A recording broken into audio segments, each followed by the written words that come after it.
Welcome back to our channel. मैं Parul ma'am आज आपके लिए लेके आई हूँ क्लास 11th की केमिस्ट्री। ये केमिस्ट्री हम एकदम स्टार्टिंग से पढ़ेंगे, फर्स्ट चैप्टर से पढ़ने जा रहे हैं। आपको पता ही होगा क्लास 11th का सिलेबस, अगर पता नहीं है तो मैं बताती जाऊँगी। आपको पता है फर्स्ट बुक में से maximum some basic concept, second chapter structure of atom, third, fourth, fifth का हाफ, सिक्स और सेवन, मतलब ऑलमोस्ट फर्स्ट बुक तो पूरी आ रही है, पर सेकेंड बुक में से सिर्फ 3 चैप्टर आ रहे हैं। 3 कौन कौन से? रेडॉक्स, ऑर्गेनिक केमिस्ट्री और हाइड्रोकार्बन। ठीक है, अब आज मैं पूरा हम क्या करेंगे, आपके समर ब्रेक चल रहे हैं, मैंने पूरा क्या नाम है सिलेबस आपका केमिस्ट्री का स्टार्ट करा है स्टार्टिंग से। तो हम लोग फर्स्ट चैप्टर से स्टार्ट करेंगे। फर्स्ट चैप्टर क्या है हमारा? Some basic concept of chemistry. Guys थोड़ा यहाँ पे लाइटिंग का इशू है इसलिए आपको कॉन्सेप्ट ऑफ नहीं दिखाई दे रहा होगा, ठीक है, पर मैं आपको चैप्टर बता रही हूँ। जैसे first chapter of our chemistry class 11th is some basic concepts of chemistry. ठीक है, अब हम ज़्यादा टाइम वेस्ट नहीं करते हैं, तो प्लीज़ सेशन पसंद आए तो please like, subscribe and share. Chapter का नाम क्या है? Some basic concepts of chemistry. अगर चैप्टर का नाम ही ये है कि some basic concepts of chemistry, तो विच मीन्स ये केमिस्ट्री के बेसिक कॉन्सेप्ट्स की बात कर रहे हैं, है ना, केमिस्ट्री की बेसिक कॉन्सेप्ट। पर आपको मैम हम बेसिक कॉन्सेप्ट अभी पढ़ेंगे तो मेन कॉन्सेप्ट कब पढ़ेंगे? बेसिक कॉन्सेप्ट तुम क्लास 9 से पढ़ते आ रहे हैं।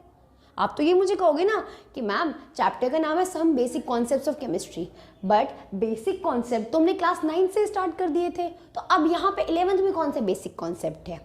तो आपका मैं ये डाउट क्लियर कर देती हूँ। 11th के जो ये जो फर्स्ट चैप्टर है, इसकी आधी थ्योरी आपकी 9th से पूरी सेम टू सेम है। बिल्कुल घबराने की जरूरत नहीं है अगर 9th याद नहीं है, तो आज हम धीरे धीरे सब कुछ याद करेंगे। ठीक है, तो some basic concepts of chemistry में पहले तो हम जानेंगे कि केमिस्ट्री एज अ सब्जेक्ट क्या है। इंट्रोडक्शन पढ़ेंगे। आज हम कौन कौन से पॉइंट्स कवर करने वाले हैं? हम इंट्रोडक्शन पढ़ेंगे इस चैप्टर के बारे में। नेचर ऑफ मैटर पढ़ा था ना हमने क्लास 9th में। Law of chemical combination, Dalton's atomic theory, mole concept. अगर एक बार फ्लैशबैक में जाओ तो अच्छे से याद आएगा कि ये सारे टॉपिक 9th के हैं, बस हमें 9th रिवाइज करनी है। इसके अलावा इस चैप्टर में एक और इम्पॉर्टेंट चीज़ है, 2-3 इंपॉर्टेंट चीज़ एक और है। एक है एम्पेरिकल फॉर्मूला, इस चैप्टर की जान है वो हम नेक्स्ट सेशन में पढ़ेंगे। एम्पेरिकल फॉर्मूला, सेकंड है लिमिटिंग रिएजेंट। ये 2 टॉपिक है इस चैप्टर की जान, जहाँ से इस चैप्टर के क्वेश्चंस आते हैं। And please don't take tension about notes कि मैम नोट्स कैसे बनाए। इस चैप्टर के डिस्क्रिप्शन बॉक्स में हम आपको इस चैप्टर्स के नोट प्रोवाइड करेंगे, बट इसका मतलब ये नहीं कि आप कुछ रीड ना करें, रीड करना ज़रूरी है। नोट्स रीड कर लीजिए तो स्टार्टिंग का कॉन्सेप्ट तो आपका वैसे ही क्लियर हो जाएगा। तो चलिए स्टार्ट करते हैं। पहला है इंट्रोडक्शन। केमिस्ट्री, पहले तो केमिस्ट्री क्या होता है आपको पता है? साइंस की 3 ब्रांच होती है, फिजिक्स, केमिस्ट्री और बायोलॉजी। बायो बॉडी पार्ट्स के बारे में बात करते हैं, मेनली लिविंग ऑर्गेनिज्म के बारे में बात करते हैं। फिजिक्स मैकेनिकल चीज़ों की बात करती है, और chemistry is all about chemicals. Okay, so mainly chemistry is all about chemicals. कहने का मतलब है कि हमारी बॉडी में भी केमिकल्स है। केमिकल्स आज कहाँ नहीं है? हमारे ड्रग, मेकअप, परफ्यूम, लाइक हम जो मेडिसिन लेते हैं, हम जो कॉस्मेटिक अप्लाई करते हैं, हम जो पेंट घर में लगाते हैं, जो हम दवाइयाँ खा रहे हैं, यहाँ तक कि जो हम फूड रिएजेंट्स यूज़ करते हैं, वो सारे केमिकल से बने हैं। हमारी एग्रीकल्चर जो हमारा देश को चला रही है, उसकी मिट्टी टेस्टिंग के लिए जब जाती है उसमें केमिकल डाला जाता है। तो कहा जाए मिट्टी से लेकर एकदम एटमॉस्फेयर तक, एटमॉस्फेयर में केमिकल रिएक्शंस हो रहे हैं, तो हर जगह केमिकल्स प्रेजेंट है। और केमिकल्स प्रेजेंट है तो केमिकल्स किससे रिलेट करता है? किस साइंस की ब्रांच से रिलेट करता है? वो साइंस की ब्रांच कौन सी है? केमिस्ट्री। ठीक है, तो केमिस्ट्री मेनली बात करता है किसी चीज़ की स्ट्रक्चर की, किसी चीज़ की कॉम्पोजिशन की, ठीक है, कि वो अंदर से किन चीज़ों से बना है। समझ में आया? बायोलॉजी बात करता है हमारी बॉडी की, तो केमिस्ट्री बात करते हैं कि हमारी बॉडी में कौन से केमिकल्स काम कर रहे हैं। हार्मोन्स, केमिकल वो है ना, तो उसकी बात कौन करता है? केमिस्ट्री बात करता है। चलिए, तो इंट्रोडक्शन हो गया। इंट्रोडक्शन में ज़्यादा ये सब मैं आपको बताने में टाइम वेस्ट नहीं करूँगी कि कहाँ कहाँ यूज़ होता है। लाइक ये एग्रीकल्चर में यूज़ होता है आजकल, pesticides, this is also chemicals. तो केमिकल्स हर जगह यूज़ है। हमारा फूड देखा होगा ना, आयुर्वेद आ गया है आजकल नया, एसिड और बेस को साथ मिलाना चाहिए। भाई ये एसिड और बेस क्या है? एक तरह की केमिकल्स है। इसके बारे में बातें कौन कर रहा है? इसके बारे में बातें कौन करते हैं? केमिस्ट्री के अंदर आती है। ठीक है, तो ये था केमिस्ट्री का इंट्रोडक्शन। अब हम पढ़ते हैं some basic concepts of chemistry में। Next topic is nature of matter.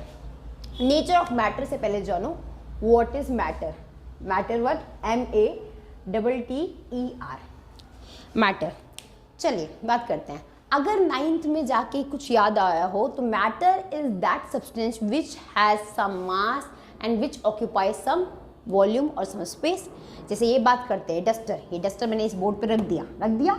इस डस्टर ने इतनी जगह को घेर लिया, इतनी जगह को कवर कर लिया और इसमें कुछ मास है ना, ठीक है। तो मैटर एक ऐसा सब्सटेंस होता है, एनीथिंग कुड बी मैटर, हम भी एक मैटर दिए हुए हैं, हम बस लिविंग में आए। एनीथिंग विच ऑक्यूपाई मास, जिसके पास कुछ मास होता है और जो कोई स्पेस ऑक्यूपाई करती है, रखने पे स्पेस ऑक्यूपाई कर लिया ना इसने, इतनी जगह ले ली, तो anything which occupy space and have mass is known as matter, ठीक है। याद आ गया। मैटर की 3 स्टेट होती हैं, वैसे तो 5 स्टेट होती है। कौन कौन सी 5 स्टेट होती है? सॉलिड, लिक्विड, गैस, प्लाज्मा और बोस-आइंस्टाइन कंडेंसेट। बोस-आइंस्टाइन कंडेंसेट, ठीक है। ये 5 स्टेट होती है। इन 2 को भी हम लीव करते हैं, ये हमारे हायर स्टडीज़ में है। इन 3 को आप याद रखिएगा, जो बेसिक आपको 9th में पढ़ाया गया था, सॉलिड, लिक्विड और गैस। सॉलिड, ये डस्टर सॉलिड में आया। सॉलिड के अंदर पार्टिकल्स जो होते हैं, आपको पता ना पार्टिकल्स क्या होता है? आपको मैम आपने मैटर कहा, आपने पार्टिकल्स तो बताया ही नहीं। तो बच्चा, मैटर जो सबसे स्मॉलेस्ट चीज़ से बना है, उस स्मॉलेस्ट चीज़ को हम पार्टिकल्स कहते हैं। जैसे लड्डू को तोड़ तोड़ के छोटी बूंदी को समझो लड्डू, और जब इस बूंदी को जोड़ के हम कोई चीज़ बनाते हैं उसको बोलते, जो लड्डू बड़ा वाला होता है उसको बोलते हैं मैटर, ठीक है। तो बूंदी पार्टिकल्स को जोड़ के जो चीज़ बनाते हैं उसे बोलते हैं मैटर। अब मैटर 3 स्टेट में एग्जिस्ट करता है, वैसे तो 5 स्टेट है पर हमें 3 याद रखनी है, सॉलिड, लिक्विड और गैस। सॉलिड में जो पार्टिकल्स होते हैं वो टाइटली पैक्ड होते हैं, एक दूसरे से टाइटली बॉन्डेड होते हैं। टाइटली बॉन्डेड होते हैं मतलब टाइटली बॉन्डेड, तो इनको तोड़ना मुश्किल, पहली बात तो हो गई, मतलब स्ट्रॉन्ग अट्रैक्शन है इनके पार्टिकल्स के बीच में। दूसरी चीज़ इसमें क्या होगी, दूसरी चीज़ होंगी, इन सॉलिड का डेफिनेट शेप होता है और डेफिनेट वॉल्यूम होता है। आप कहोगे मैम डेफिनेट शेप और डेफिनेट वॉल्यूम, बच्चा याद करो क्लास 9th में आपने ये पढ़ा होगा कि जिसके पार्टिकल्स में इंट्रैक्शन ज़्यादा होता है उनका शेप चेंज नहीं कर सकते। सॉलिड जो होता है वो इनकम्प्रेसिबल होता है। इनकम्प्रेसिबल कहने का मतलब हम इसको कंप्रेस नहीं कर सकते, दबा नहीं सकते, ठीक है। लिक्विड जैसे बेस्ट एग्जांपल, एक ग्लास लो, एक ग्लास लिया और उसमें पानी डाल दिया। आप देखोगे ग्लास, फिर उस पानी को हमने दूसरे टम्बलर में डाल दिया। हमने देखा ग्लास ने 2 अलग अलग बर्तनों का शेप ले लिया है, लिक्विड ने 2 अलग अलग बर्तनों का शेप ले लिया है। तो कहने का मतलब है लिक्विड के पार्टिकल के बीच में अट्रैक्शन तो होता है पर सॉलिड के मुकाबले थोड़ा कम होता है, ये थोड़े दूर होते हैं, ठीक है, थोड़े दूर होते हैं, विच मीन्स इनका फिक्स्ड शेप नहीं होता। ये जिस टम्बलर में डालो उसी टम्बलर का शेप लेते हैं, वो वॉल्यूम फिक्स होता है। सपोज करो एक ग्लास और एक बाउल, दोनों चीज़ आपने 1-1 लीटर के लिए, आपने इसमें पानी डाला तो ग्लास का शेप हो गया, आपने बाउल में पानी डाला तो उसने बाउल का शेप ले लिया, ठीक है। पर दोनों का वॉल्यूम तो सेम है ना, दोनों 1 लीटर है। तो कहने का मतलब है लिक्विड का शेप फिक्स नहीं होता है बट लिक्विड का वॉल्यूम फिक्स होता है। समझ में आ गया। गैस स्टेट में तो बताने की जरूरत ही नहीं है, पार्टिकल्स अपने आप एक दूसरे से बहुत दूर होते हैं, बहुत दूर, इनके बीच में कोई अट्रैक्शन नहीं है, बिल्कुल नेग्लिजिबल, ना के बराबर। आपने देखा है ना, जो लोग ज़्यादा एक्सप्लोर करते हैं, बहुत ज़्यादा घूमते हैं, तो गैस भी ऐसी है। गैस को आदत है, बीच में कोई अट्रैक्शन नहीं है पार्टिकल्स के बीच में, तो गैस की आदत है हर जगह एक्सप्लोर करने की, हर जगह घूमने फिरने की। समझ में आया। तो गैस का फिक्स शेप भी नहीं होता और ना फिक्स्ड वॉल्यूम होता है। जो शेप दो, एक हार्ट वाला बलून ले लो और एक नॉर्मल बलून ले लो, दोनों में गैस भरो तो शेप डिफरेंट हो जाती है और वॉल्यूम, गैस शेप डिफरेंट हो गई ना। पर हम जब गैस ट्रांसफर करते हैं तो कुछ गैस इधर उधर बाहर भी तो निकल जाती है। तो कहने का मतलब है गैस का ना फिक्स शेप होता है ना फिक्स्ड वॉल्यूम होता है, ठीक है। और गैस सबसे ज़्यादा कंप्रेसिबल होता है, हम बलून को दबा सकते हैं ना, कंप्रेस कर सकते हैं, तो गैस कंप्रेसिबल होती है। उससे कम कंप्रेसिबल कौन है? लिक्विड। पानी की बोतल को हम थोड़ा दबा सकते हैं, हम सॉलिड को तो बिल्कुल दबा नहीं सकते, तो सॉलिड इनकम्प्रेसिबल होता है। समझ में आ गया। सॉलिड, लिक्विड और गैस, ठीक है। गैस की एक और बात है, अगर हम सॉलिड को मेल्ट करते हैं, बर्फ़ को मेल्ट करें तो वो लिक्विड बन जाएगा, और लिक्विड को वेपराइज करें मतलब हीट करें तो वो वेपर बन जाएगा। तो ऐसे ये इंटरचेंज होते हैं, सॉलिड को मेल्ट करें तो लिक्विड, और लिक्विड को वेपराइज करें।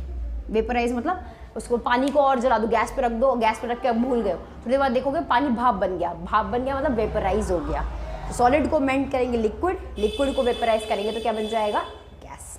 ठीक है, यहाँ तक बात समझ में आ गई। चलो अब नेक्स्ट है, तो मैम इन गैस क्या लिक्विड वापस बन सकती है? हाँ बन सकती है। आपने बहुत बार देखा होगा कि जब हम, सबसे बेस्ट एग्जाम्पल परफ्यूम को ऐसे से बजाओ, ऐसे से जब करते हो तो लिक्विड की आवाज़ आती है, और ऐसे स्प्रे करते हैं तो लिक्विड के साथ गैस बाहर आती है। ऐसा क्यों हुआ? अंदर तो लिक्विड था बट बाहर निकली तो गैस। कहने का मतलब है अगर गैस को हाई प्रेशर पे, अगर गैस को हाई प्रेशर पे और लो टेम्परेचर पे रखा जाए, ये दो कंडीशन याद रखना। हाई प्रेशर, बहुत प्रेशर लगाया गैस के पार्टिकल्स को पास लाने के लिए, प्रेशर लगाया तो पार्टिकल्स पास आ गए, उनके बीच में बॉन्ड बन गया, तो गैस के पार्टिकल्स के बीच में बॉन्ड बन गया तो वो लिक्विड में हो जाएंगे। तो गैस किस में चेंज हो जाएगी? लिक्विड में। अगर तो तुमसे पूछे कि कौन सी दो कंडीशन है जिससे गैस लिक्विड में चेंज होती है, तो बोलोगे हाई प्रेशर। सिंपल सोचो यार, बहुत सारे पार्टिकल उड़ रहे थे, आपने प्रेशर दबाया, जब लोगों को प्रेशर लगाया तो दिमाग चलना बंद हो जाता है, वो पार्टिकल्स पास आ गए, गैस के पार्टिकल्स पास आए तो लिक्विड बन जाएंगे, और लिक्विड के पार्टिकल्स और पास आ गए तो वो क्या बन जाएंगे? सॉलिड। ठीक है, तो याद रखना लिक्विड का गैस का कंडेंसेशन होता है। गैस का क्या होता है? कंडेंसेशन। कंडेंसेशन पढ़ा है ना हमने, जब वेपर्स ठंडी हो जाती है तो वो क्या बन जाते हैं? लिक्विड। कंडेंसेशन। लिक्विड इवेपोरेशन करता है तो गैस बन जाता है, गैस कंडेंसेशन करता है तो क्या बन जाता है? लिक्विड। ठीक है, चलो अब लिक्विड सॉलिड कैसे बनता है ये बताने की तो ज़रूरत बिल्कुल नहीं होगी। हमारा freeze is the best exam. Freeze कर दो से, हमने जब लिक्विड को फ्रीज करा तो वो सॉलिड बन गया।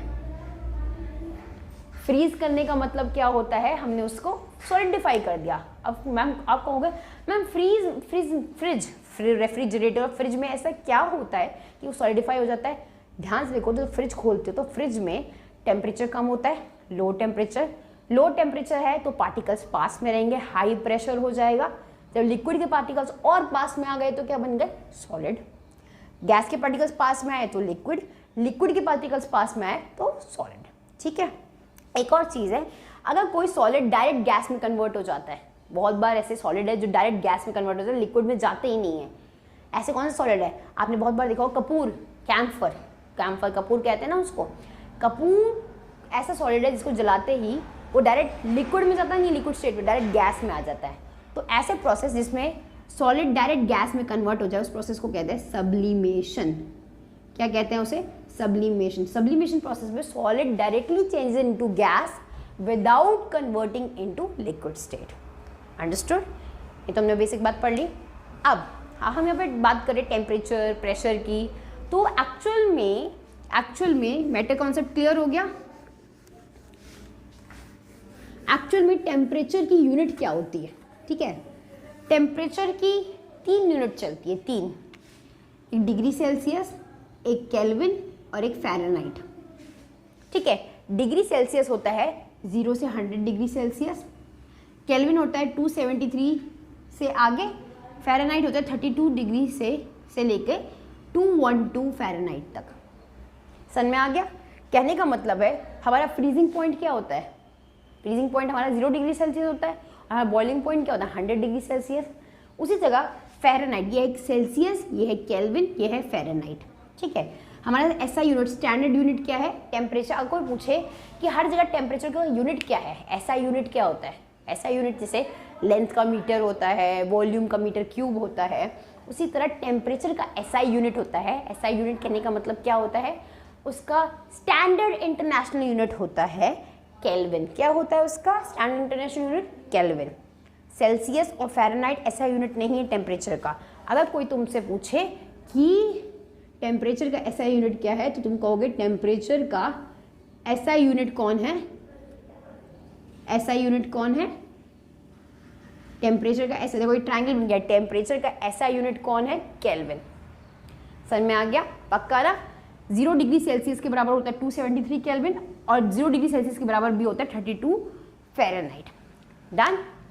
चलो अब बात करते हैं जो हम वो नापते हैं ना, लाइक थर्मोमीटर से टेम्परेचर नापते हैं, तो उसमें कौन सा स्केल होता है? थर्मोमीटर से कौन सा टेम्परेचर नापते हैं? फ़ारेनहाइट, डिग्री सेल्सियस या केल्विन? सोचो। ध्यान से देखोगे तो हमारा नॉर्मल बॉडी टेम्परेचर होना चाहिए 98.6 डिग्री सेल्सियस। 98.6, पर ये 98.6 तो इसमें तो बहुत ज़्यादा हो जाएगा, तो ये 98.6 किस में हुआ? फ़ारेनहाइट में। तो जब हमारा बुखार में जो टेम्परेचर बनाया जाता है, थर्मोमीटर में कौन सा टेम्परेचर आता है, फ़ारेनहाइट, और 98.6 is our normal body temperature. समझ में आ गया, पक्का? चलिए अब आगे बढ़ते हैं, ठीक है। ऐसा यूनिट याद रखिएगा। एक और चीज़ है, सपोज़ कभी कभी क्वेश्चन पूछ दिया जाता है, ये बोर्ड में तो नहीं पूछा जाता है, पर आपके जब आप कॉम्पिटिटिव एग्जाम्स देते हैं या कोई भी, तो क्वेश्चन आता है कि डिग्री सेल्सियस से फ़ारेनहाइट की तरफ चेंज करना है तो क्या फॉर्मूला होगा। तो Fahrenheit equal to 9/5 degree Celsius plus 32, ये फॉर्मूला है। Fahrenheit equal to 9/5 degree Celsius plus 32, ये फॉर्मूला है फ़ारेनहाइट से सेल्सियस में चेंज करने के लिए और सेल्सियस से फ़ारेनहाइट में चेंज करने के लिए। ये फॉर्मूला याद रखिएगा, इंपॉर्टेंट है। Fahrenheit equal to 9/5 degree Celsius plus 32, ठीक है। चलिए अब हम आगे बढ़ते हैं। नेक्स्ट है मैटर, आपको पता चल गया। मैटर दो तरह के होते हैं, प्योर सब्सटेंस और मिक्सचर। प्योर सब्सटेंस, चीनी, सारे सब्सटेंस एक से हैं, चीनी की केमिकल प्रॉपर्टी भी एक सी होती है, सब मीठे होते हैं। तो प्योर सब्सटेंस वो होते हैं, प्योर मैटर वो होते हैं जिनकी कॉम्पोजिशन एक सी हो, कॉम्पोजिशन मतलब मिलावट एक सी हो, और उनको हम फिजिकल मेथड से हाथ से अलग ना कर सके। समझ में आया? और क्या नाम है, ये तो वो प्योर सब्सटेंस। अब बात करते हैं मिक्सचर की। नाम में मिक्सचर नमकीन खाई है ना। मिक्सचर क्या होता है, मिक्सचर होता है जिसमें दो या दो से ज़्यादा चीज़ों को मिक्स कर दे, उसे क्या बोलते हैं, मिक्सचर नमकीन, ठीक है। मिक्सचर दो टाइप के होते हैं, बताने की ज़रूरत नहीं है। मिक्सचर क्या होते हैं, दो टाइप के होते हैं। एक होता है होमोजीनियस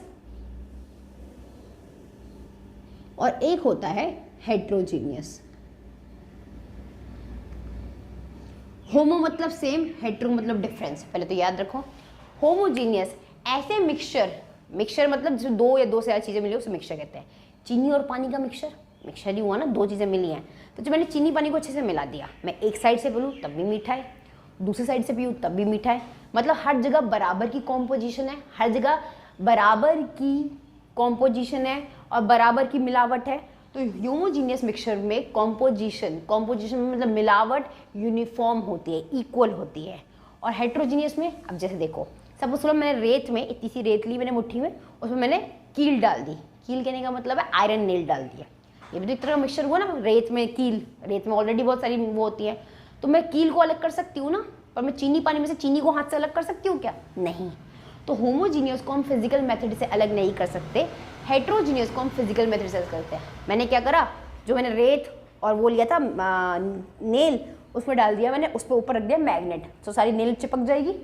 तो क्या हुआ, हेट्रोजीनियस अलग हो गए। तो हेट्रोजीनियस मिक्सचर नॉन यूनिफॉर्म होते हैं और होमोजीनियस मिक्सचर यूनिफॉर्म होते हैं।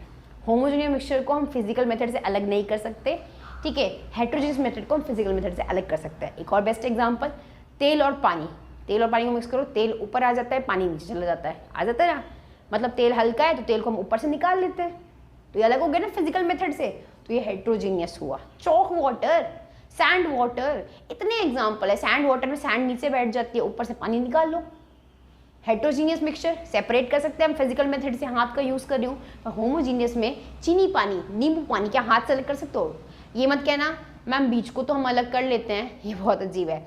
होमोजीनियस मिक्सचर को हम फिजिकल मेथड से अलग नहीं कर सकते, पर हेट्रोजीनियस मेथड को हम फिजिकल मेथड से अलग कर सकते हैं। डन। चलिए अब आगे बढ़ते हैं, ठीक है। ये होमोजीनियस हो गया, ये हेट्रोजीनियस हो गया। इसकी यूनिफॉर्म कॉम्पोजिशन होती है, इसकी नॉन यूनिफॉर्म कॉम्पोजिशन होती है। अभी हम बात कर रहे थे प्योर सब्सटेंस की, ये तो मिक्सचर था। प्योर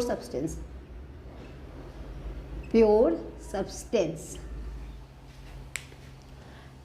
मैं टेम्परेचर वाला ये मिक्स कर रही हूँ। डोंट टेक टेंशन, मैं नोट तो किया ही नहीं, सबके नोट्स प्रोवाइड होंगे, तो बिल्कुल टेंशन नहीं की जरूरत है। आप बस अब पढ़ाई पे फोकस करो, ठीक है। नया सेशन स्टार्ट हुआ है, प्योरली हम हर एक टॉपिक कवर करेंगे, तो आराम से पढ़ो। फिर बाद में क्वेश्चंस भी आपको दिए जाएंगे, क्वेश्चन प्रैक्टिस करेंगे, इसलिए आराम से पढ़ना, बिल्कुल घबराने की जरूरत नहीं। आप पढ़ने पे ध्यान दो, आपके नोट्स आपको प्रोवाइड कर दिए जाएंगे, ठीक है।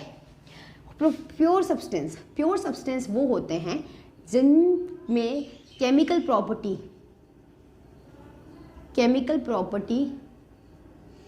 एवरी पार्टिकल, हर पार्टिकल की केमिकल प्रॉपर्टी और फिजिकल प्रॉपर्टी मतलब अपीयरेंस, दिखने में, चीनी को देखो क्या होती है, सेम होती है। चलो चीनी की बात करते हैं, चीनी की बात करते हैं। तो चीनी जो होता है वो खाने में मीठा लगता है, केमिकल प्रॉपर्टी सबकी सेम से है। ऐसा तो नहीं एक खाओ तो तीखा लगेगा, ऐसा तो नहीं है ना, केमिकल प्रॉपर्टी भी सेम है और सबके शेप क्रिस्टल्स जैसे होते हैं। तो प्योर सब्सटेंस वो होते हैं नमक जिसके शेप फिजिकल प्रॉपर्टी एक जैसी हो और केमिकल प्रॉपर्टी एक जैसी हो, जिसको हम फिजिकल मेथड से, फिजिकल मेथड के तुम ये बताए ना हम चीनी को तो हम हाथ से अलग कर सकते हैं, चीनी को किसी और चीज़ से अलग करते हो, चीनी को चीनी में से अलग कर सकते हो क्या? नहीं। तो प्योर सब्सटेंस को हम फिजिकल मेथड से अलग नहीं कर सकते हैं, ठीक है। अब प्योर सब्सटेंस दो तरह के होते हैं इन केमिस्ट्री वर्ल्ड, एक होता है एलिमेंट्स, ठीक है, और एक होता है कंपाउंड्स।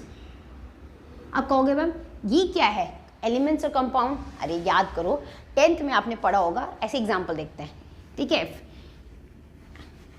एलिमेंट्स और कंपाउंड्स का एग्जाम्पल है, अभी अपने आप क्लियर हो जाएगा। Elements, compounds. एलिमेंट्स जो एक ही तरह के एटम से बने हो, जैसे H2, O2, N2। H2 दो H एटम से बना है, दोनों तो H ही है ना। O2 दो O एटम से बना है, दोनों तो O ही है ना। N2 दोनों N एटम से बना है, दोनों N ही है। जो एलिमेंट्स होते हैं उसमें कोई नई चीज़ नहीं बनती। इन H2 को तोड़ेंगे तो H ही तो मिलेगा, कोई नई चीज़ बनेगी नहीं। O2 को तोड़ेंगे तो O ही तो मिलेगा, कोई नई चीज़ मिलेगी नहीं। N2 को तोड़ेंगे तो N ही मिलेगा ना, कोई नई चीज़ मिलेगी नहीं। तो एलिमेंट्स ऐसे प्योर सब्सटेंसेस जिनको तोड़ने पे कोई न्यू चीज़ नहीं मिलती। कंपाउंड्स की बातें करते हैं। Compounds CO2, H2O। देख रहे हो कंपाउंड्स को, दे दिया ना धोखा कंपाउंड्स ने। तो कंपाउंड्स से अब आपको मैम कंपाउंड्स तो मिक्सचर जैसे दिखाई दे रहे हैं, इसमें दो डिफरेंट एलिमेंट है, नहीं। कंपाउंड्स भी प्योर सब्सटेंस होते हैं। कंपाउंड प्योर सब्सटेंस कहने का मतलब देखो CO2 गैस की बात कर रहे हैं। CO2 गैस बनी पूरी CO2 गैस किससे बनी है? C और O2 से। अब एक तो नहीं कि CO2 गैस में एक ही मॉलिक्यूल है, CO2 गैस में पता नहीं अगर तुम 10 मिलियन CO2 के मॉलिक्यूल सब में सारे CO2 ही है ना, सारे डिफरेंट तो नहीं है। CO2 गैस पूरी तो CO2 से ही बनी है ना, ऐसा तो नहीं C और O से अलग बनी है। एक पूरा CO2 मिलके एक गैस का मॉलिक्यूल बनाता है और एक मॉलिक्यूल से तो गैस बनती नहीं है। तो जो कंपाउंड्स होते हैं वो प्योर सब्सटेंस में आते हैं, कहने को वो डिफरेंट एलिमेंट से बने हैं। H2O पानी, क्या पानी बस एक H और O से नहीं बनता, पूरे H2O से पानी बनता है। कहने का मतलब है अगर ये पानी में 10 पानी के मॉलिक्यूल है तो 10 H2O है, कोई डिफरेंट नहीं है ना। तो इसलिए जब वो अलग था H2 और O2 जब अलग था तब उनकी प्रॉपर्टी अलग थी, पर जैसे वो H2O बन गए अब उनकी प्रॉपर्टी सेम हो गई। H2 और O2 अलग अलग एलिमेंट्स थे पर कंबाइन करके क्या बन गए? कंपाउंड। एलिमेंट्स भी प्योर सब्सटेंस होते हैं, कंपाउंड्स भी प्योर सब्सटेंस होते हैं। कंपाउंड जो होता है उसकी प्रॉपर्टी और जिस कॉन्स्टिट्यूएंट एटम से, जिस एटम से वो मिलके बने हैं उनकी प्रॉपर्टी डिफरेंट होती है। H की अपनी खुद की आइडेंटिटी है, O की अपनी खुद की आइडेंटिटी है, पर जब H और O आपस में मिलेंगे तो जो H2O बना लेंगे उसको H2O को H2 और O2 की आइडेंटिटी से मतलब नहीं है, H2O का खुद से मतलब है, पानी से मतलब है। समझ में आ गया? ऐसे याद रखना। तो कंपाउंड भी प्योर सब्सटेंस होते हैं, याद रखना ये बात। चलो अब हम आगे बढ़ते हैं। अब हमने नेचर ऑफ सब्सटेंस तो पढ़ लिया, अब हम आगे पढ़ते हैं law of chemical combination.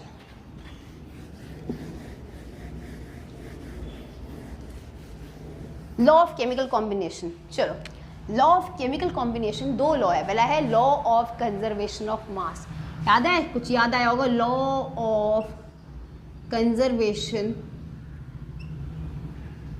Of mass, ठीक है। ये किसने दिया था? ये एंटनी लेवोसियर ने दिया था, ठीक है। एंटनी लेवोसियर ने दिया था law of conservation of mass. Conserve करना मतलब बचा के रखना है ना, मतलब यहाँ मास को बचा के रखना है। आप कहोगे मैम ये मास मास मास मास कर रहे हो आप, मास और वेट में डिफरेंस क्या है? तो पूछा ही नहीं आप लोगों ने, मैं बता देती हूँ। मास और वेट में डिफरेंस,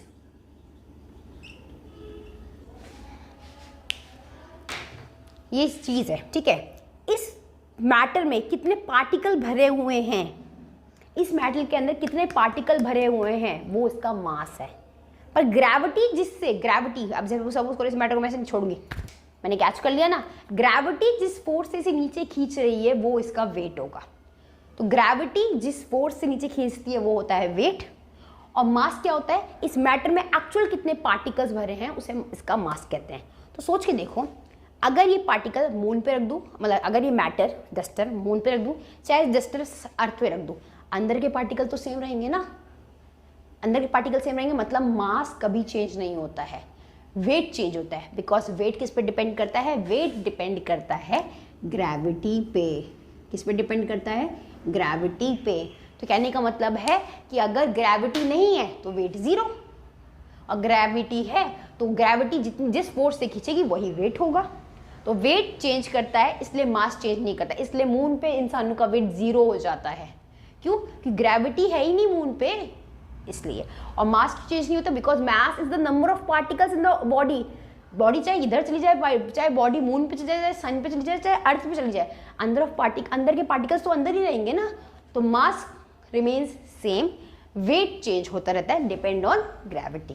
ठीक है, मास क्लियर हो गया। तो चलिए अब बात करते हैं law of conservation of mass की।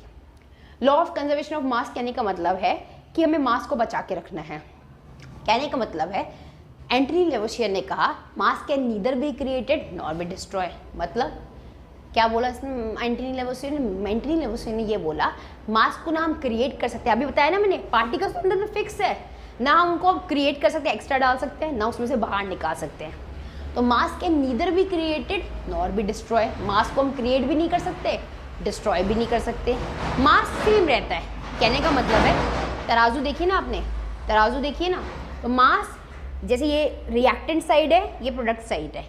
तो लॉ ऑफ कंजर्वेशन ऑफ मास कहता है कि जितने रिएक्टेंट मैंने इस साइड लिए हैं उतने ही प्रोडक्ट इस साइड होने चाहिए। अगर मतलब मैंने सपोज करो 10 ग्राम चीनी और 50 ग्राम पानी लिया है, मैंने ग्राम में पानी लिया है अभी, ठीक है, 10 ग्राम चीनी और 50 ग्राम पानी लिया है, इससे कितना बन गया 60 ग्राम। और मैंने देखा वहाँ पे जो चीनी बनी हुई है वो भी 60 ग्राम है, तो जो सामान लिया था वो भी 60 ग्राम है, रिएक्टेड जो आंसर आया प्रोडक्ट वो भी 60 ग्राम है। तो दोनों LHS left hand side math में करते हैं ना हम, और RHS राइट हैंड साइड, दोनों बराबर हो गए, बराबर हो गए ना दोनों के दोनों। तो कहने का मतलब है कि लॉ ऑफ कंजर्वेशन मास यही तो कहता है कि मास ऑफ द रिएक्टेंट का मास हमेशा प्रोडक्ट के मास के बराबर होना चाहिए, ना मास क्रिएट होना चाहिए एक्स्ट्रा, ना डिस्ट्रॉय होना चाहिए। तो law of conservation of mass clear हो गया, किसने दिया था? एंटनी लेवोसियर ने। ठीक है, नेक्स्ट लॉ है law of definite proportion. Next law क्या है? Law of definite proportion. Law of definite proportion. ठीक है, सबसे बेस्ट एग्जांपल लेते हैं पानी का। पानी जरूरत है H2O का। H2O एक कंपाउंड है ना, क्योंकि दो अलग अलग एलिमेंट से बना है। चाहे मैं H2O टैप वाटर से लूँ, चाहे मैं H2O सी से लूँ, चाहे मैं पानी मैंने सी से लिया हुआ है, समुद्र से लिया है, चाहे मैं पानी मैंने नल से लिया हुआ है तो H2O ही ना। ऐसा तो नहीं नल से लिया हुआ पानी H2O2 हो जाएगा, नहीं ना, रहेगा तो H2O ही ना, पानी का एक ही फॉर्मूला है H2O। तो इररिस्पेक्टिव ऑफ देयर सोर्सेस, उनके सोर्सेस से हमें मतलब नहीं है, हमेशा जो कंपाउंड बनेगा। ये लॉ देने वाले थे जोसेफ प्राउस्ट।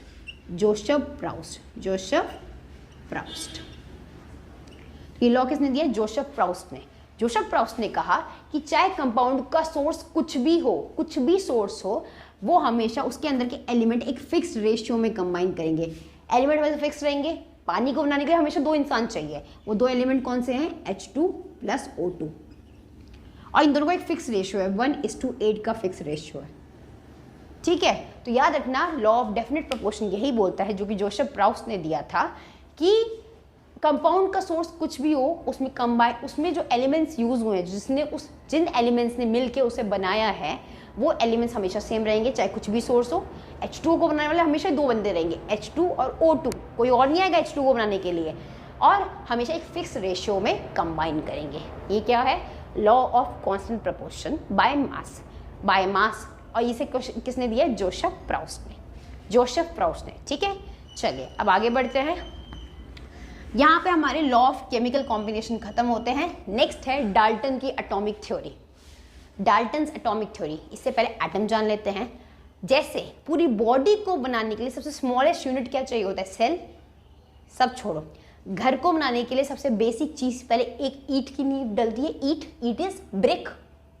उसी तरह पूरी बॉडी को बनाने के लिए सबसे पहले हमने पढ़ा है ना चैप्टर में, स्कूल में बायोलॉजी में आपने पढ़ा होगा कि एक सेल से पूरी न्यू बॉर्न बेबी बनता है। तो सबसे पहले क्या आता है? एक सेल आता है।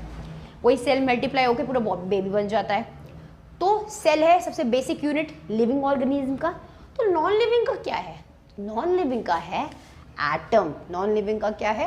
Atom. Atom is the basic unit of all non living thing या ऑफ ऑल मैटर।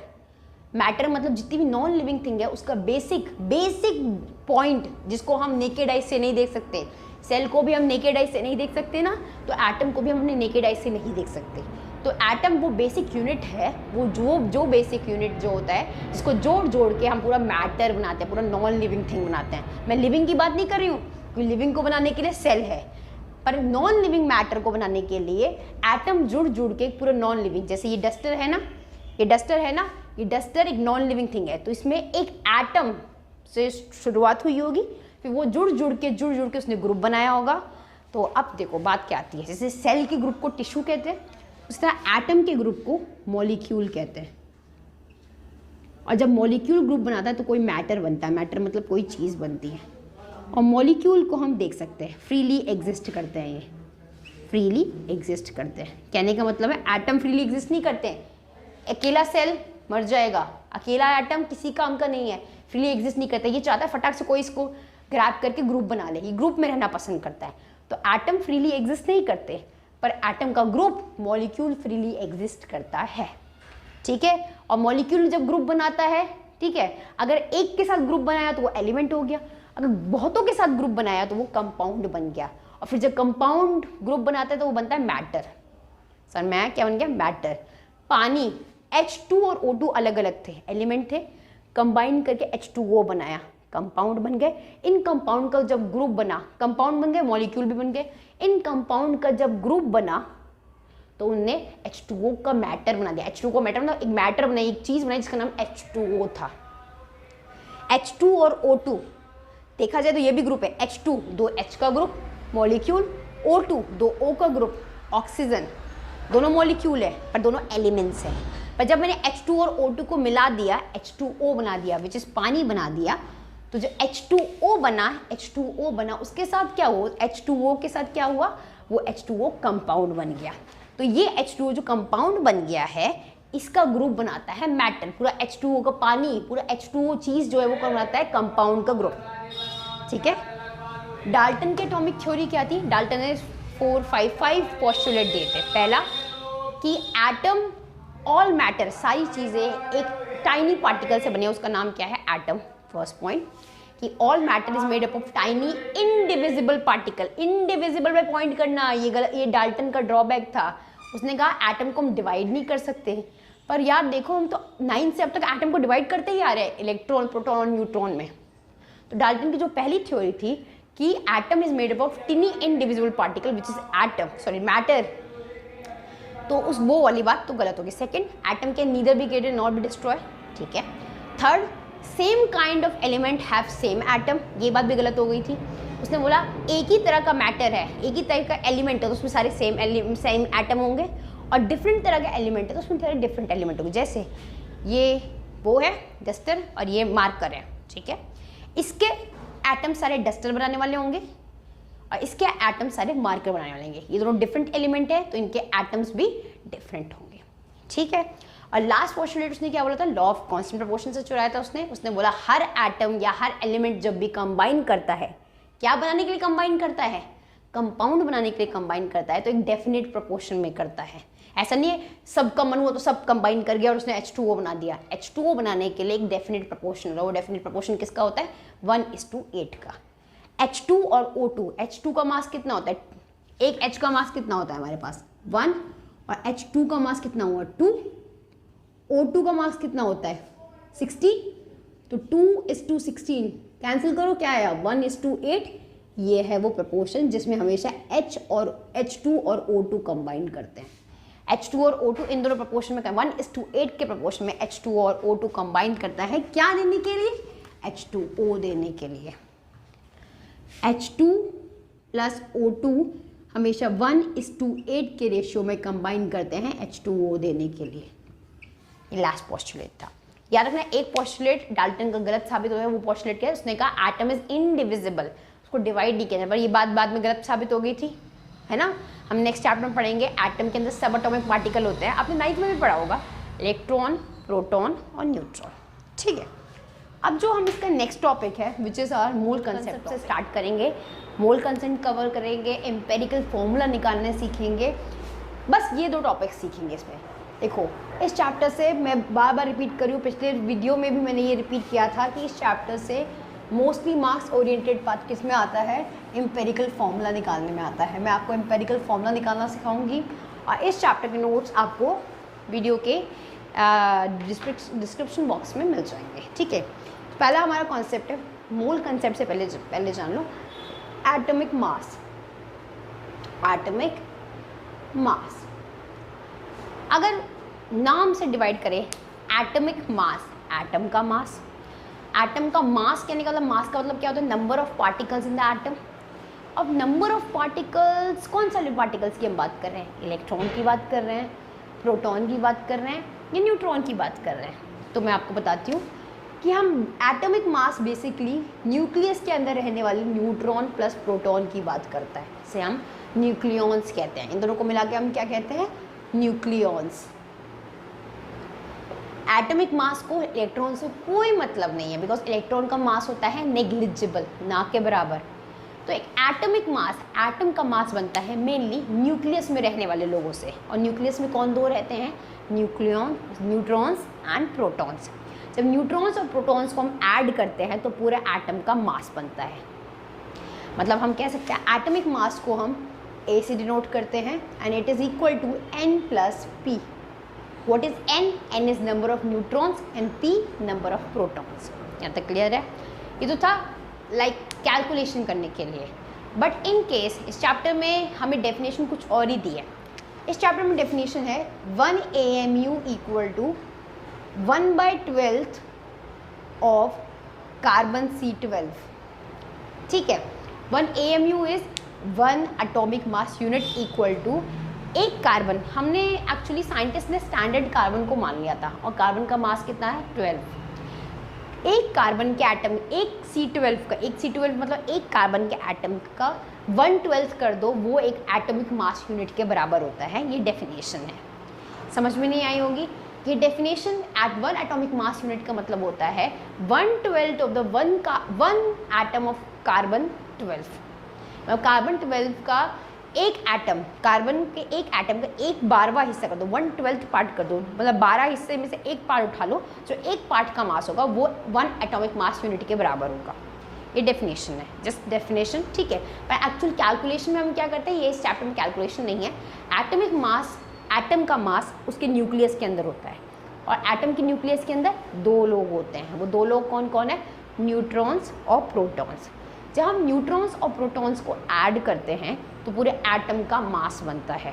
अब आप कहोगे मैम इलेक्ट्रॉन्स की बात आप क्यों नहीं कर रहे हो, क्योंकि बच्चे इलेक्ट्रॉन जो होते हैं वो एटॉमिक मास में उनका कोई कंट्रीब्यूशन नहीं है, उनका खुद का मास इतना कम होता है, एटम के मास में क्या कंट्रीब्यूशन देंगे। अंडरस्टूड। चलिए अब नेक्स्ट टॉपिक होता है एटम के ग्रुप का मास। एटम के ग्रुप का मास, मैम ये क्या बोल दिया आपने, एटम की ग्रुप का मास कहने का मतलब है एटम का ग्रुप कौन होता है, मॉलिक्यूल। मॉलिक्यूल का mass is molecular mass, molecular mass. H2O, H2O। ठीक है, अब ये H2O एक मॉलिक्यूल है। क्यों मॉलिक्यूल है, मॉलिक्यूल भी है, कंपाउंड भी है। कंपाउंड क्यों, 2 डिफरेंट एलिमेंट से मिलके बना है। मुझे इस मॉलिक्यूल का मास निकालना है, कहने के लिए H2 भी मॉलिक्यूल है और ये एलिमेंट है, ये सेम एटम से मिलके बना है। ये कंपाउंड है क्योंकि ये डिफरेंट एटम्स में, ये दोनों मॉलिक्यूल है, दोनों ग्रुप में है ना, दोनों का मास निकालना है। ठीक है, H2 एक हाइड्रोजन का मास होता है 1, यहाँ H2 है मतलब 2, तो 1 × 2 2 AMU किसका मास है, ये H2 का मास है। AMU is atomic mass unit. ठीक है,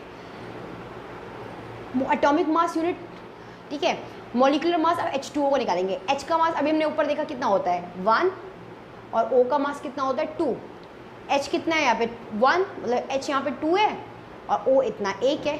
H का मास 1 × 2 प्लस ऑक्सीजन का मास कितना होता है 16। ऑक्सीजन का मास होता है 16। 1 + 2, 2 + 16 = 18 यूनिट। ठीक है, तो ये था मॉलिक्यूलर मास। मॉलिक्यूलर मास जो मॉलिक्यूल है उसका मास। सिंपल क्या करना है, मॉलिक्यूल किसके ग्रुप से बने हैं, एटम के ग्रुप से बने हैं सारे। एक मॉलिक्यूल में देखो, इस मॉलिक्यूल में 3 एटम थे, 2 H के एटम थे और एक O का एटम था। 3 एटम थे, 2 H के एटम थे और तीनों ने मिलकर ग्रुप बनाया H2O का। H2O में अगर मैं तीनों एटम के एटमिक मास को ऐड कर दूं तो पूरे मॉलिक्यूल का मास बन जाएगा। मैंने वही तो करा, 2 H एटम के मास प्लस ऑक्सीजन का मास, तीनों का एटमिक मास ऐड करा तो तीनों एटम का मास ऐड होके वो ग्रुप में मॉलिक्यूल बन गया, तो ये पूरे मॉलिक्यूल का मास बन गया। That is molecular mass. Understood? तो that is atomic mass. Atomic mass की डेफिनेशन कोई आपसे पूछे, 1 AMU is the 1/12 of the 1 carbon atom of C12। तो ये था मॉलिक्यूलर मास। जो मॉलिक्यूल क्या होता है, एटम का ग्रुप।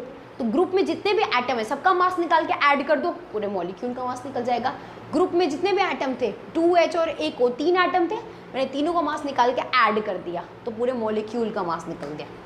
यह है मॉलिक्यूलर मास। ठीक है, चलिए अब हम बात करते हैं मोल कंसेप्ट। मोल कंसेप्ट एक ऐसा कंसेप्ट है जो बहुत बच्चों को समझ में नहीं आता था। 9th में समझ में आया था, 9th में तो लाइक इस बार से वो डिलीटेड है, पर एक्चुअली बहुत इंपॉर्टेंट टॉपिक है मोल कंसेप्ट।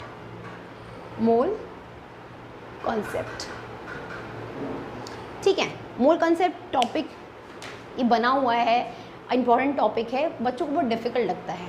बिल्कुल डिफ़िकल्ट नहीं है, आराम से सुनना। चलो हम बात करते हैं एक नमक की डिब्बी, नमकदानी देखी ना आपने, नमकदानी। मैंने नमकदानी से 1 चम्मच नमक निकाला और मैंने आपको दे दिया, आप लोगों को दे दिया। मैंने कहा गिनो तो इसमें कितने नमक के पार्टिकल्स है। आप कहोगे मैम कैसे गिन सकते हैं हम इतने नमक के पार्टिकल्स, 1 चम्मच में इतने सारे नमक के पार्टिकल्स है, फिर तो दिन चला जाएगा, है ना। मैंने तुम्हें बस 1 ग्राम, मैंने क्या करा, मैंने 1 ग्राम नमक आपको दे दिया। 1 ग्राम में मैंने तुम्हें कहा 1 ग्राम में गिनो कितने नमक के पार्टिकल्स हैं, कितने। और नमक किससे बना है, NaCl से बना है। मैंने तुम्हें गिनने को बताया कि 1 ग्राम नमक में कितने नमक के मॉलिक्यूल से गिन के बताओ। NaCl इज अ मॉलिक्यूल ना, कंपाउंड।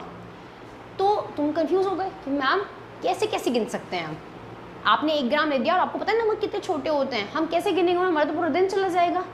तो ठीक है, मैंने एक एग्जाम्पल आपको दिया। अब दूसरी, चलो ये तो था थोड़ा सा होता। दूसरी बात देखना, आप सुनते बता दोगे। 1 डजन में कितने बनाना होते हैं, कितने बनाना होता है 1 डजन में? 1 डजन में होते हैं 12 बनाना। 2 डजन में कितने हुए, 24 बनाना। मतलब ये बात तो फिक्स है कि 1 डजन इक्वल टू 12 बनाना। ठीक है, ये बात तो फिक्स है ना। विच मीन्स ये मोल वर्ड कहाँ से आया है, ये मोल वर्ड आया है एटम्स और मॉलिक्यूल्स को काउंट करने के लिए। एटम्स और मॉलिक्यूल्स बहुत छोटी चीज़ें हैं, इनको काउंट करते करते पूरा दिन ना निकल जाए, इसलिए एक स्टैंडर्ड वर्ड लिया हमने उसके लिए। वो स्टैंडर्ड वर्ड कौन सा है, मोल। जैसे 12 किलो के लिए एक स्टैंडर्ड वर्ड क्या होता है, 1 डजन होता है ना। उसी तरह एटम्स और मॉलिक्यूल्स को गिनने के लिए एक स्टैंडर्ड वर्ड होता है मोल। ठीक है, 1 मोल इक्वल टू 6.022 इंटू 10⁻23। ये एटम्स भी हो सकता है, ये मॉलिक्यूल्स भी हो सकते हैं और ये आयन भी हो सकते हैं। मतलब अगर मैंने तुम्हें बोला, मैंने NaCl मतलब मैंने फिर नमक ले लिया और मैंने तुम्हें बोला अब बताओ 1 मोल नमक में कितने नमक के पार्टिकल होंगे। अब तो तुम्हें फॉर्मूला पता चल गया, तो तुम मुझे फटाक से याद दोगे मैम 1 मोल नमक में नमक के कितने मॉलिक्यूल होंगे, 6.022 इंटू 10⁻23। ये बहुत बड़ा अमाउंट दिख रहा है। तो जब भी कोई तुम्हें 1 मोल कहे, जैसे तुम्हें हमें 1 डजन सुनते समझ में आता है ना, 12 केले, 2 डजन, 24 केले, मल्टीप्लाई कर लिया ना, उसी तरह आप 1 मोल सुनते ही समझ में आ जाएगा। 1 मोल कहीं भी सुनो, चाहे एटम्स के लिए सुनो, चाहे मॉलिक्यूल्स के लिए सुनो, चाहे आयंस के लिए सुनो, 1 मोल का मतलब होता है नंबर ऑफ पार्टिकल। एटम्स होगा 1 मोल, एटम का मतलब है 6.022। 1 मोल मॉलिक्यूल का मतलब भी है 6.022 इंटू 10⁻23 और 1 मोल आयंस का मतलब भी सेम है 6.022 इंटू 10⁻23। समझ में आ गया। ये जो नंबर दिख रहा है ना, ये इसे बोलते हैं अवोगाद्रो नंबर। ऐसे डिनोट करते हैं हम Na से। याद रखना ये वर्ड।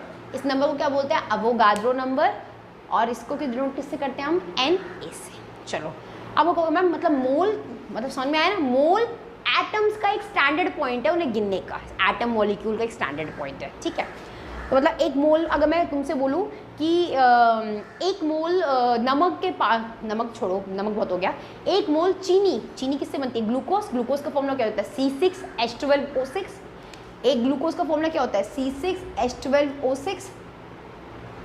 ये फॉर्मूला होता है ना। अगर मैं तुमसे बोलूँ पूरे चीनी में कितने ग्लूकोज है, एक मोल, पूरी छोड़ो, एक मोल चीनी में कितने ग्लूकोज है, तो तुम कहोगे मैम ये तो बहुत सिंपल है, एक मोल का मतलब होता है 6.02 10⁻23। तो एक मोल ग्लूकोज में चेक कितने ग्लूकोज के फॉर्मूले में कितने मॉलिक्यूल होंगे? 6.02 10⁻23। चाहे एटम्स हो, चाहे मॉलिक्यूल्स हो, चाहे क्या हो, आयंस हो। 1 मोल का मतलब होता है 6.022 into 10⁻23, which is a Avogadro number and which is denoted by N, capital N, with a subscript A. A is for Avogadro number. Done? चलो ये बात तो क्लियर हो गई। अब हम बात करते हैं, ये मोल याद रखना, मोल, ठीक है। 2 मोल होता तो यहाँ हम 2 मल्टीप्लाई कर देते, 3 मोल होता तो 3 मल्टीप्लाई कर देते, नंबर ऑफ पार्टिकल्स निकल जाते हैं। अब क्वेश्चन आता है कि सपोज करो हमें 4 ग्राम दिया हुआ है, मोल नहीं बताया है, क्वेश्चन आया है सपोज करो मेरे पास ऑक्सीजन गैस है, इसको मैं रब कर देती हूँ, ठीक है। क्वेश्चन ये आया है, सपोज करो मेरे पास ऑक्सीजन गैस है, ऑक्सीजन गैस कितनी है मेरे पास? ऑक्सीजन गैस है मेरे पास सपोज करो 16 इंटू ऑक्सीजन गैस एक का 16 होता है, 2 का कितना हुआ? 16 इंटू 2 32 ग्राम। क्वेश्चन ये आया है कि मेरे पास 32 ग्राम ऑक्सीजन गैस है। अब बताओ 32 ग्राम में कितने पार्टिकल्स होंगे? मोल नहीं दिया है मुझे ग्राम दिया हुआ है, और वो भी ग्राम कितना दिया हुआ है? ऑक्सीजन का एक्चुअल मास दिया हुआ है।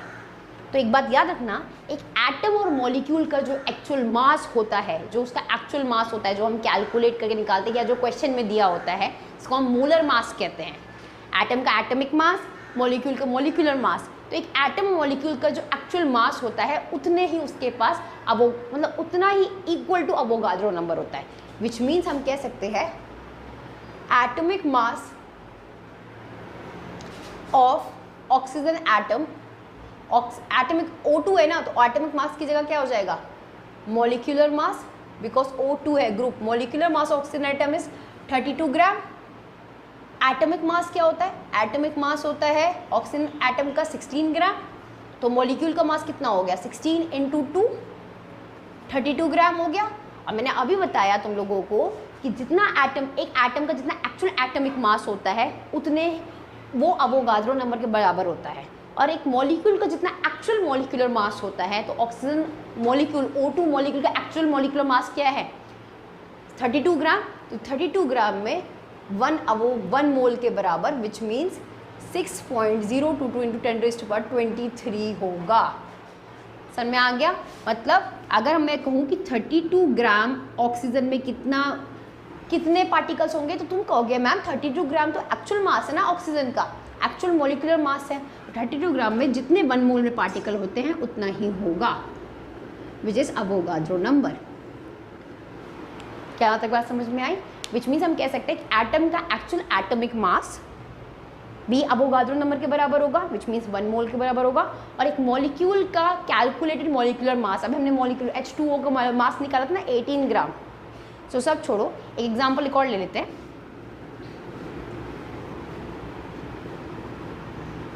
सपोज करो ये एग्जाम्पल हमने लिया कि हमारे पास 18 ग्राम H2O है, इसमें H2O के कितने मॉलिक्यूल्स होंगे, ये क्वेश्चन आया। आपको पता है ना, अभी हमने H2O का मास कैलकुलेट कर लेते हैं, हमें आंसर मिल जाएगा। H2O का मास कितना होता है? H का मास कितना होता है? 1 इंटू 2 प्लस O का मास कितना होता है? 16। आंसर तो आया 18U। ये भी 18 ग्राम है। ये ग्राम एटॉमिक मास से G लग गया, ये एटॉमिक मास से U लग गया, ठीक है। मास तो सेम है, मास सेम है, मतलब ये तो पानी का एक्चुअल मास है। तो मॉलिक्यूल का जो एक्चुअल मास होता है वो उसमें अवोगाद्रो नंबर के बराबर ही पार्टिकल्स होते हैं, विच मीन्स ये 18 ग्राम में कितने पार्टिकल्स होंगे? जितना हमारा अवोगाद्रो नंबर है 6.022 into 10⁻23, which is our Avogadro number. Understood? So एक एटम का एटॉमिक मास एक 1 मोल के बराबर होता है, और 1 मोल किसके बराबर होता है? एवोगाड्रो नंबर के बराबर होता है। एक मॉलिक्यूल का मॉलिक्यूलर मास एक्चुअल वाला 1 मोल के बराबर होता है, और 1 मोल किसके बराबर होता है? मॉलिक्यूलर मास के बराबर होता है। समझ में आ गया? ठीक है, एक बात ये बात याद रखना। ओके, चलिए अब हम मोल कंसेप्ट से आगे बढ़ते हैं, which is our new topic, which is percentage में हमें मास निकालना है। मास किस में निकालना है? हमें परसेंटेज में निकालना है। आई होप आपको मोल कंसेप्ट क्लियर हो गया होगा। If you face any doubt, मैं न्यूमेरिकल भी सॉल्व करवाऊंगी, ठीक है, तो आप जस्ट मुझे बता सकते हैं। ठीक है, चलिए अब हम बात करते हैं किसकी? अब हम बात करते हैं उसकी, लाइक परसेंटेज मास की, परसेंटेज मास की। ठीक है, परसेंटेज मास की बात करते हैं। सपोज करो मुझे NaCl का, NaCl में देखना है Na कितने परसेंटेज बाय मास है और Cl कितने परसेंटेज बाय मास है ना, मास का परसेंटेज निकालना है। इन सिंपल वर्ड्स उल्टा जाओ, मास का परसेंटेज निकालना है। तो NaCl में 2 इंसान है, एक Na है और एक Cl है। क्लियर है? पहले NaCl का कंबाइंड मास निकालते हैं, मॉलिक्यूलर मास। कंबाइंड कैसे निकालेंगे? Na का मास कितना होता है? 23, Cl का मास कितना होता है? 35.5।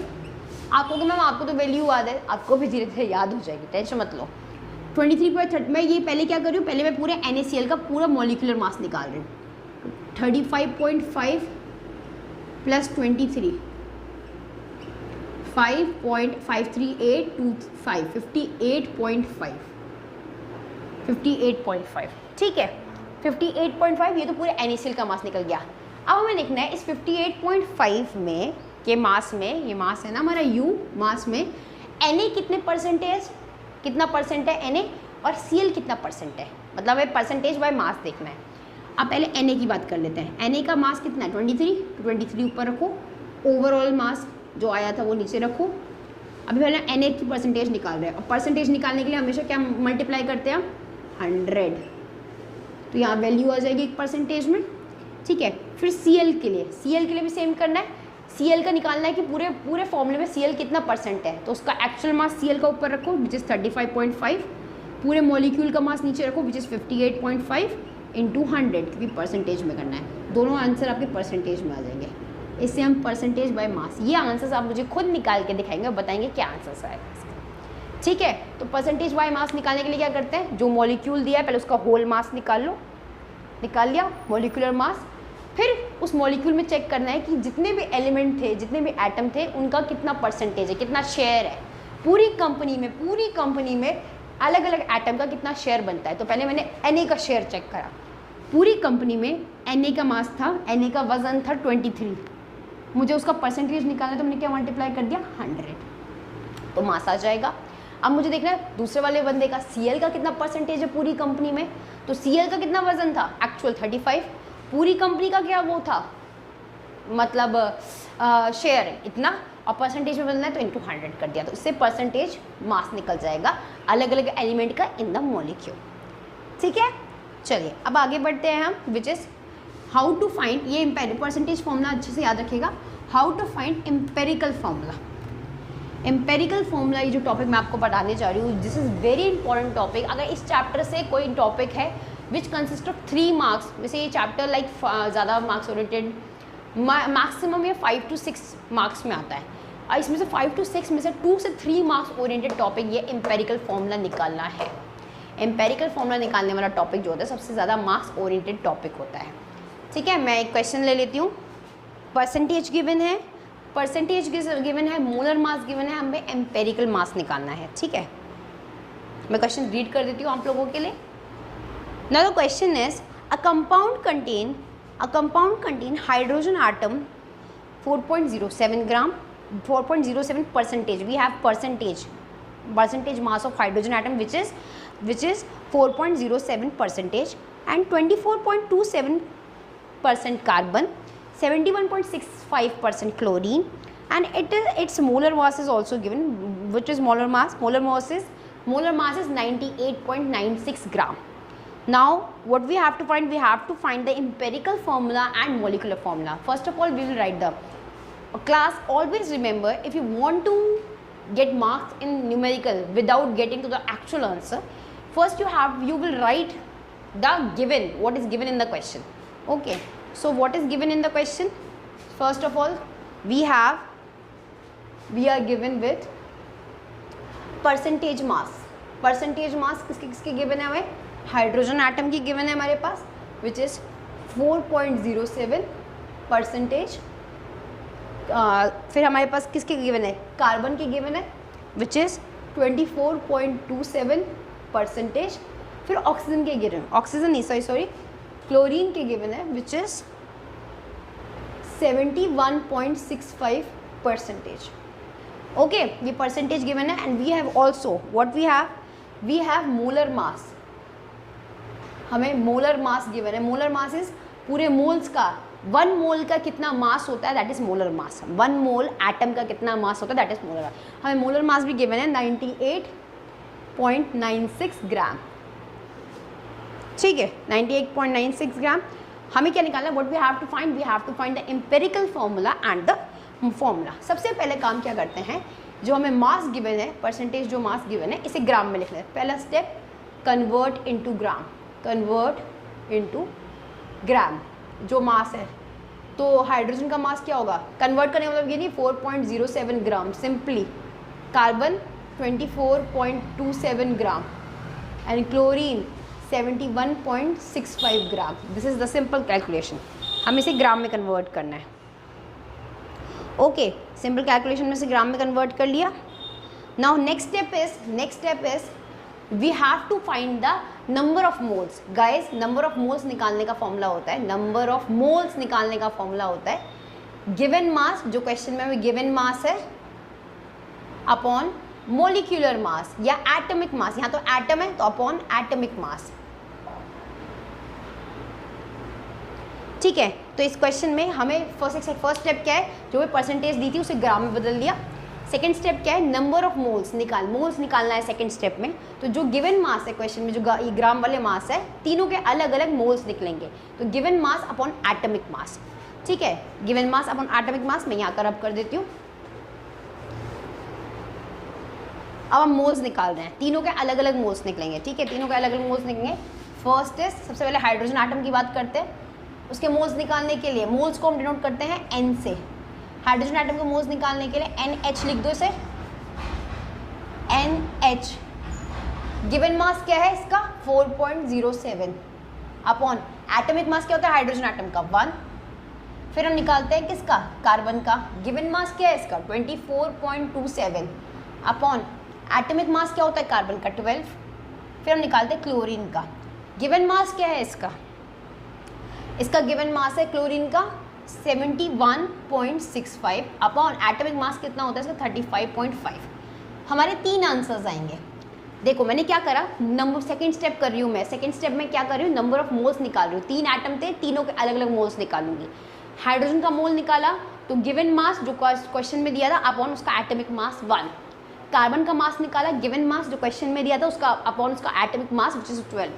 क्लोरीन का मास निकाला, गिवन मास जो क्वेश्चन में था अपॉन उसका एटॉमिक मास विच इज 35.5. तो 3 वैल्यूज आएंगी, 3 मोल्स आएंगे. पहले मोल्स आएंगे, कार्बन के मोल्स आएंगे हमारे पास 4.04. कार्बन के मोल्स इसके आएंगे 2.021 और इसके आएंगे 2.021. तीनों के आंसर, ये तीनों के आंसर आया है. अब हमें क्या करना है? हमने नंबर ऑफ मोल्स निकाल लिए. हमने क्या कर रहे हैं? Number of moles. फिर से स्टेप याद दिला देती हूँ. हमें परसेंटेज में मास दिए हुए थे क्वेश्चन में, हमने उस परसेंटेज हटा के सबके पीछे ग्राम लगा दिया. सेकंड स्टेप क्या करा मैंने? नंबर ऑफ मोल्स निकाले. नंबर ऑफ मोल्स निकालने का फॉर्मूला क्या होता है? गिवन मास, एटम का जो गिवन मास जो क्वेश्चन में दिया है अपॉन एटम का एटॉमिक मास, एटम का जो एटॉमिक मास होता है वो. तो गिवन मास हाइड्रोजन, तीनों के अलग अलग मोल्स आए, 3 एलिमेंट थे. हाइड्रोजन का गिवन मास ये था, उसका एटॉमिक मास होता है 1. कार्बन का गिवन मास ये था, उसका एटॉमिक मास होता है 12. क्लोरीन का गिवन मास ये था, उसका अपॉन उसका एटॉमिक मास होता है 35.5. इससे का हाइड्रोजन के, कार्बन के और क्लोरीन के मोल क्या निकल जाएंगे? नंबर ऑफ मोल्स निकल जाएंगे. 3 वैल्यू आई है, 4.041, 2.021, 2.0. अब हमें देखना है 3 वैल्यूज आई हैं. ठीक है, हमारी 3 वैल्यूज कौन कौन सी आई है? 4.04, 2.021 और 2.021. ये 3 वैल्यूज आई हैं. ये नंबर ऑफ मोल्स है, ये हाइड्रोजन का है, ये कार्बन का है, क्लोरीन। हमें देखना है इन तीनों में सबसे छोटी वैल्यू कौन सी है। तो ध्यान से देखो, इन ये दोनों वैल्यू तो बराबर है, तो छोटी वैल्यू कौन सी हुई है, ठीक है। अभी हम क्या करें, इन तीनों सबसे छोटी जो नंबर ऑफ मोल्स आए हैं उसमें सबसे छोटी वैल्यू सिलेक्ट कर रहे हैं, ठीक है। तो सबसे छोटी वाली कौन सी होती है, ये दोनों तो सेम ही है। ये छोटी वैल्यू को तीनों से डिवाइड करना है, 4.04 को भी डिवाइड करना है, छोटी वैल्यू है, इसको तीनों से डिवाइड करना है। 2.021 ये H के लिए, C के लिए 2.021, जो उसकी एक्चुअल वैल्यू तो उसको भी खुद से 2.021 से करना है। जो छोटी वैल्यू है उसे तीनों से डिवाइड करना है, तीनों मोल से डिवाइड करना है। और क्लोरीन के लिए भी 2.021 अपॉन 2.021 करना है क्लोरीन के लिए। ये कैंसिल होके 1, ये कैंसिल होके 1, और ये कितना हुआ कैंसिल होके, ये कैंसिल होके 2। क्या है ये किसका कैंसिल होके, ये कैंसिल होके आएगा 2। तो एम्पेरिकल फॉर्मूला बनेगा हमारा, ठीक है। एम्पेरिकल फॉर्मूला क्या बनेगा हमारा, C1, C के पास 1 आंसर आया है, क्लोरीन का भी 1 आंसर आया, H का 2, C1H2Cl1। ये हमारा this is our empirical formula. Empirical formula एक बार फिर से रिवाइज करते हैं। पहले हमने क्या करा, परसेंटेज में जो मास दिए होते हैं उसको परसेंटेज हटा के ग्राम लगा दिया, फर्स्ट स्टेप। सेकंड स्टेप में हमने क्या करा, नंबर ऑफ मोल्स निकाले। नंबर ऑफ मोल्स निकालने का फॉर्मूला क्या होता है, given mass upon molar mass. Given mass question में दिया हुआ था, मोलर मास हमने क्या करा, मोलर मास वहाँ से निकाला। लाइक कहाँ से निकाला, मोलर मास और एटॉमिक मास भी क्वेश्चन में दिया होता है और आपको दे करते हैं। उससे हमने नंबर ऑफ मोल्स निकाले, तीनों के अलग मोल्स आए, तीनों की मोल्स जो आए नंबर ऑफ मोल्स, उसमें उनको देखना सबसे छोटी वैल्यू कौन सी है। सबसे छोटी वैल्यू कौन सी थी, ये वाली, ये भी छोटी थी पर दोनों सेम ही है। इस छोटी वैल्यू को तीनों से डिवाइड करना है, तीनों जो मोल्स आए उससे डिवाइड करना है। डिवाइड करा तो क्या आंसर आया, हाइड्रोजन का 2, कार्बन का 1, Cl का 1। ये जो दिख रहा है यही एम्पेरिकल फॉर्मूला बनाने के लिए कोफिशिएंट मिल गए आपको। बस कार्बन 1, हाइड्रोजन 2 आंसर आया था, हाइड्रोजन 2, Cl1, CH2 फॉर्मूला क्या बना, CH2Cl। This is our empirical formula. Empirical formula निकल गया, एम्पेरिकल फॉर्मूला। अब लास्ट जो नेक्स्ट हमें निकालना है, क्वेश्चन क्या था, नेक्स्ट हमें निकालना है मॉलिक्यूलर फॉर्मूला। तो मॉलिक्यूलर फॉर्मूला निकालने के लिए होता है एम्पेरिकल फॉर्मूला जो तुम्हारा आया है ना, जिस क्या एम्पेरिकल फॉर्मूला आया CH2Cl, इसका एम्पेरिकल मास निकाल लो। एम्पेरिकल मास क्या है, जो भी फॉर्मूला है इसका मास निकाल लो। फॉर्मूले का मास कैसे निकालेंगे, फॉर्मूले में जो जो दिया है, कार्बन, 2 हाइड्रोजन और 1 क्लोरीन, इन सब के एटॉमिक मास निकाल के ऐड कर देंगे तो एम्पेरिकल फॉर्मूला का मास आ जाएगा। कि नेक्स्ट स्टेप क्या कर रही हूँ मैं, एम्पेरिकल फॉर्मूला, एम्पेरिकल मास निकाल रही हूँ। मास कैसे आया, जो फॉर्मूले में जो है, कौन कौन है फॉर्मूले में, कार्बन, 2 हाइड्रोजन और 1 क्लोरीन, ठीक है। ये तीनों मिलके, ये तीनों, इन तीनों के मास निकाल ले। कार्बन का मास कितना होता है, निकाला 12, ठीक है। मैं यहाँ लिख देती हूँ, कार्बन का 12 प्लस हाइड्रोजन कितने हैं 2, 2 × 1 प्लस क्लोरीन कितना है 1, 35.5। तो इसका मास क्या आएगा हमारा, मास आएगा इसका हमारा 49.48 ग्राम। ये क्या आया, ये एम्पेरिकल मास आया। मैं आपको मैम ये क्यों निकाल रहे हैं, बच्चा एम्पेरिकल फॉर्मूला निकाल दिया, क्वेश्चन का एक पार्ट सॉल्व हो गया, पर हमें मॉलिक्यूलर फॉर्मूला भी तो निकालना है ना। तो मॉलिक्यूलर फॉर्मूला निकालने के लिए हमें क्या निकालना होता है, एम्पेरिकल मास निकालना होता है। अब मोल्स का फॉर्मूला क्या होता है, given mass upon molar mass. ये मोल्स का फॉर्मूला होता है, मैं इसको यहाँ लिख देती हूँ। यहाँ तक आपको समझ में आ गया, ठीक है। मोल्स का फॉर्मूला क्या होता है, N = given mass. Given mass मतलब जो मोलर मास गिवन है upon molar mass, so given mass upon empirical मास। एम्पेरिकल मास, एम्पेरिकल मास। और ये गिवन मास में मोलर मास की बात हो रही है, मोलर मास। क्वेश्चन में मोलर मास गिवन था ना, मोलर मास कितना क्वेश्चन में गिवन है, मोलर मास हमें गिवन है क्वेश्चन में 98.6 हमें मोलर मास गिवन है। 98.6 हमें मोलर मास, ये हमारे मोलर मास क्वेश्चन में गिवन था। एम्पेरिकल मास अभी हमने निकाला 49.48। जब हम इसे सॉल्व करेंगे तो सॉल्व करके आंसर आएगा 2 विच इज़ N। और एम्पेरिकल फॉर्मूला निकालने का मतलब होता है मल्टीप्लाई एम्पेरिकल फॉर्मूला, जो एम्पेरिकल फॉर्मूला आपका आया है विच इज़ दिस, इसको N से मल्टीप्लाई कर देना है। N is what, N is molar मास का फॉर्मूला। ये जो N, ये होल नंबर आया है 2, हमने N कैसे निकाला, मोलर मास क्वेश्चन में जो गिवन था, एम्पेरिकल मास निकाल के N निकाल लिया, ठीक है। अभी जो N निकाला है, इस N से ये जो वैल्यू आई है, इस N को आपको एम्पेरिकल फॉर्मूला में मल्टीप्लाई कर, जो एम्पेरिकल फॉर्मूला था CH2Cl इसमें मल्टीप्लाई कर दो, तो N into empirical formula which means N into CH2Cl, तो N की वैल्यू क्या है हमारी 2, ऊपर से आई है ना, तो 2 को C से मल्टीप्लाई करेंगे तो क्या होगा C2, H2 से 2 को मल्टीप्लाई करेंगे तो 2 2 जा 4 H4, और Cl में 1 है नीचे, तो 1 को 2 से मल्टीप्लाई Cl2, तो हमारा मॉलिक्यूलर फॉर्मूला ये बन गया। समझ में आ गया? तो ये था हमारा फॉर्मूला। अब हम एक बार स्टेप्स रिवाइज कर लेते हैं, ठीक है। स्टेप्स क्या थे, हमें एम्पेरिकल फॉर्मूला निकालना था। क्वेश्चन में हमें परसेंटेज गिवन थी, मास परसेंटेज गिवन थी, और क्वेश्चन में हमें मोलर मास गिवन था। हाइड्रोजन, कार्बन और क्लोरीन के 3 परसेंटेज मास दिए हुए थे। पहला स्टेप मैंने क्या करा, परसेंटेज मास में से परसेंटेज हटा के पीछे ग्राम लगा दिया, फर्स्ट स्टेप खत्म। सेकेंड स्टेप में मैंने क्या करा, सबके नंबर ऑफ मोल्स निकाले। नंबर ऑफ मोल्स निकालने का फॉर्मूला क्या होता है, नंबर ऑफ मोल्स निकालने का, वो एक मोल में कितने पार्टिकल्स थे वो था मोल कंसेप्ट। अगर मुझे नंबर ऑफ मोल्स निकालने की एक्चुअल मोल्स ही कितने हैं, तो उसके लिए फॉर्मूला क्या होता है, गिवन मास, जो क्वेश्चन में मास दिया है, अपॉन मोलर मास या मॉलिक्यूलर मास, ठीक है। मैंने तीनों को अलग अलग निकाला, गिवन मास क्वेश्चन में दिया था, उनके मॉलिक्यूलर मास एटॉमिक मास के हिसाब से निकाल लिया। मॉलिक्यूल है तो मॉलिक्यूलर मास नीचे रखा रहेगा, और यहाँ H, C और Cl अकेले अकेले थे, एटम थे, इसलिए एटॉमिक मास। 3 मोल्स निकले थे। 3 मोल्स में मैंने देखा सबसे छोटी वैल्यू कौन सी है, सबसे छोटी वैल्यू सिलेक्ट करी, उस छोटी वैल्यू को तीनों मोल्स से डिवाइड कर दिया।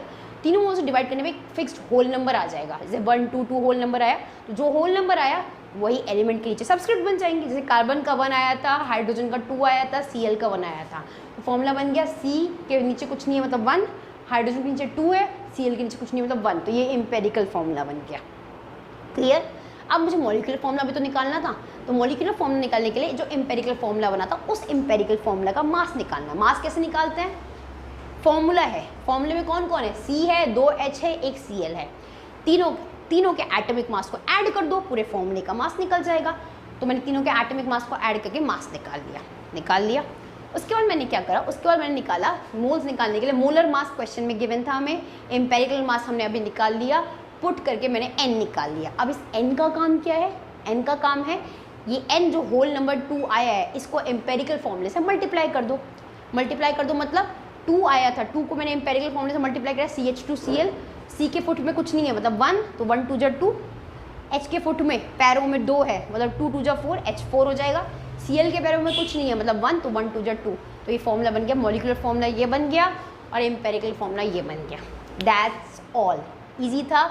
स्टार्टिंग में थोड़ी कैलकुलेशन आराम से करना, होल नंबर की तरफ जाना है हमें पता है फॉर्मूला पॉइंट में नहीं हो सकता, कभी फॉर्मूला देखा H0.2 नहीं H2, तो होल नंबर की तरफ जाना है हमें, ठीक है। एम्पेरिकल फॉर्मूला वाला ये पार्ट बहुत इंपॉर्टेंट है, इसके क्वेश्चन आप जितने ज़्यादा से ज़्यादा प्रैक्टिस करोगे उतना ज़्यादा अच्छा है। समझ में आ गया? तो क्वेश्चन ज़्यादा से ज़्यादा प्रैक्टिस करो, अच्छे से क्वेश्चंस करो, ठीक है। और क्वेश्चन सॉल्व करोगे 5-6 क्वेश्चन, आपको समझ में आएगा, ठीक है। तो अच्छे से इस क्वेश्चंस को ख़त्म करो। और जो नेक्स्ट टॉपिक है, लास्ट टॉपिक इसका मतलब लिमिटिंग रिएजेंट्स, स्टोइचियोमेट्री, वो मैं आपको उसके नोट्स बता दूँ। लिमिटिंग रिएजेंट्स के बारे में भी मैं आपको नेक्स्ट उसमें बताऊँगी, ओके। उसके अलावा कोई डाउट और कोई क्वेरी हो तो आप कमेंट बॉक्स में मुझे लिख सकते हैं। वीडियो पसंद आए तो please like, subscribe and share ज़रूर करिए। Thank you and have a nice day.